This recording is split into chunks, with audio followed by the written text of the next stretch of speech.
अस्सलाम वालेकुम। वालेकुम सलाम। बेटा थोड़ा सा पानी मिल जाएगा? जी भाई।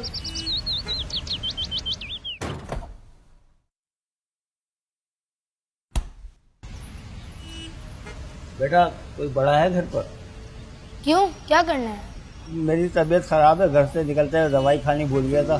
कोई बड़ा होता तो उनसे फोन करके दवाई मंगवा लेता। घर पे तो कोई बड़ा नहीं है जो आपके साथ जा सके।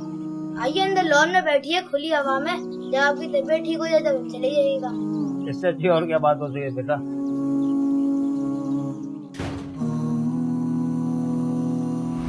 बेटा इतने बड़े घर में आप अकेले रहते हो? नहीं, अम्मी और सिस्टर भी घर पर हैं। बेटा मैं सोच रहा हूँ तुम मुझे एक कॉल करवा सकते हो? नंबर बताएं। हेलो। हाँ हाँ काम हो गया। हाँ आ जाओ।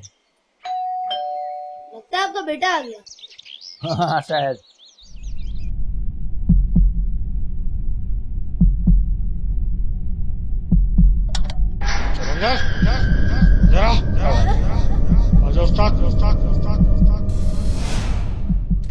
अब जल्दी से चल के बता कीमती सामान कहाँ रखा हुआ है। मदद करना बड़ा ही अच्छा काम है, मगर अपनी हिफाजत करना भी जरूरी है। एहतियात कीजिए कि एहतियात अफसोस से बेहतर है।